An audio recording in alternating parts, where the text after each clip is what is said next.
Hi, kamusta? It's Ira. So today, I'm gonna share with you my professional makeup kit. First na ipapakita ko sa inyo is this one. All of my liquids and some of my palettes. So pag nawala to, sobrang sakit sa puso. Ito siya. Nalaman ko to kay Ate Meg. Meron siyang dalawang organizer. Ito yung itsura niya. So all of my liquids are here. So lalapag ko muna. Ang bigat be. Wait lang. And skincare. So all of my liquids and skincare are here with some of my hair pins. Next one is this one. Ang aking palettes. Ito yung pinaka-favorite ko. Ito yung parang pinaka-favorite ko na nabili ko sa buong career. Or nabili na ate ko. Gamit ko to ng bongga. Kasi, if you know me, nagpo-focus ako sa creative. Most of my clients are performers, mga artists, na mahilig sila mag-explore ng looks. Ito, halo-halo na to. So, meron akong Anastasia dito, meron akong NARS, meron din akong Muba dito. Meron ding Estee Lauder. This one, the Danessa Myricks. Yung tsura niya. So, neutrals naman siya. Kat Von D.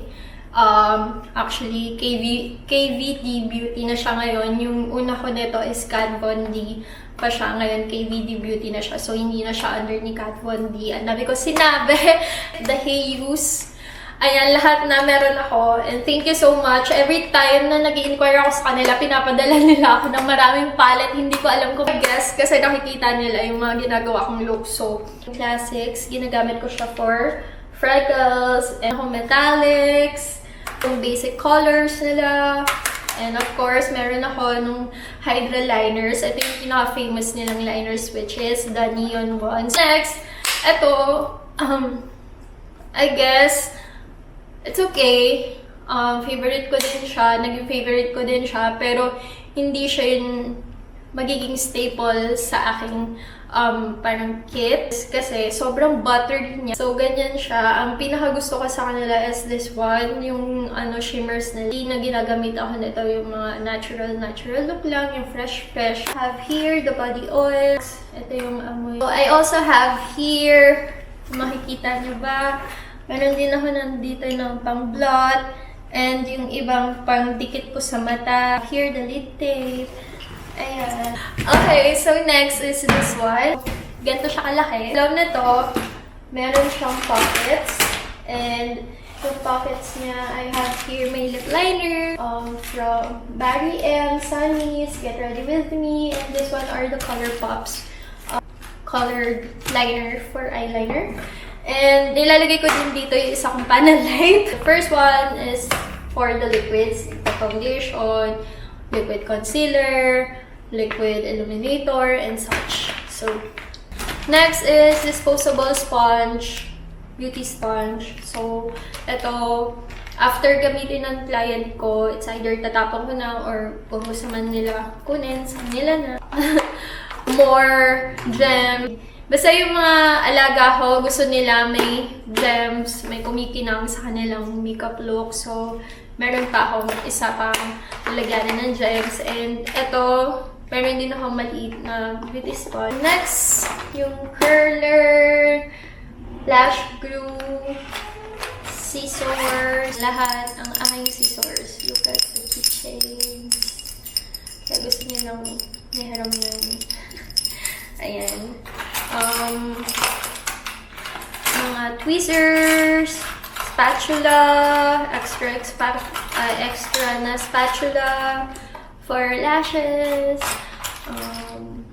Basta yung mga contact lenses if you want. Meron ako, gusto nyo matry. Yung different klase na mga lashes. So, I have here like the pabilog, the cat eye, doll eye, the Douyin, the anime lashes, the lower lashes, just the half lashes. Dito, ayan, I have my singles. So there, I have my disposables. Ito yung ginagamit kong for brush. So, ayan. Ngayon ko na lang sila, then, ito na ko sila. Ito na talaga yung makeup bag ko. Ito siya. gel pen liners or the setting powders from Makeup Forever. I have 2 shades. Isa sa neutral and isa sa dark neutral. Airbrush powders, and I have 2 shades, the medium and the light. And I also have the baking powder of Makeup Forever. Formula nila, which is the Makeup Forever HD Skin Face Essentials Palette. So, andito na lahat. Like the highlighter, the blush, and contours, and all. I have 4 kinds of it. Para, wala lang, gusto ko lang siya kasi maganda siyang gamitin and it suits sa lahat ng skin type. A little goes a long way. Mataas yung pigments niya. If ever yung client is madaling mag-oxidize, ito yung best na ginagamit ko kasi mataas yung pigment niya. It's the Dior, of course, Backstage palette, Glow palette. I have this easy. Ito yung nakuha kong shades. So, nandito like quick touch-up sa Backstage. Ayan, pwede ko siya dalhin. MAC, paubos na yung ibang colors kasi favorite ko tong dalawang to. Pag ginagawang ombre yung lips. Kyalan. So, this one is a paint pot for SFX, but I use it everywhere. Like, kung may gusto akong i-correct, i-mix sa color, sa foundation, sa concealer, kung masyadong cool tone, kung gusto kong maging more olive, ayan, sila yung ginagamit ko. So, ito yung isa sa mga secrets ko dito sa palette ko kasi, ayun nga, hindi siya pang normal na makeup na ginagamit na pang makeup. So, ginagamit siya for SFX, but I use it sa lahat para i-correct yung color, which is one of inaral ko all throughout my journey as a makeup artist is color theory. Ayan, some of my lipsticks, the Maybellines, I also have here the V-Line. I have here the Estee Lauder, yung aking mga favorite na pigments from NYX.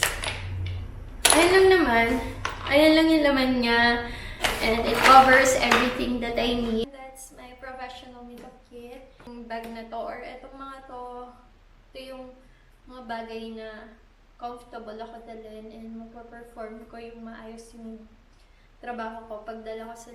Last time na ginawa ko to way back 2017 pa or 2018.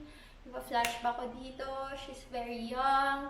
Sobrang hindi ko alam kung ipa-public ko ba yung video na yan kasi ang nipis ng vocabulary ko, nakakainis.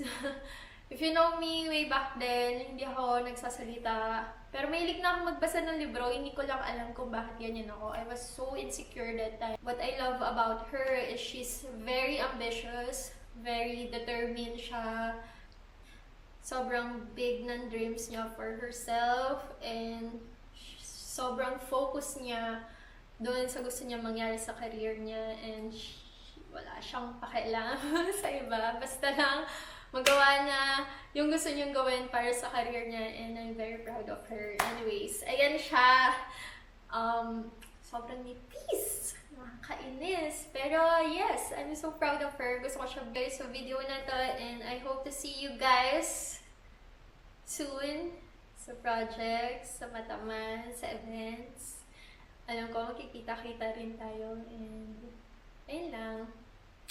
Bye! Thank you for watching.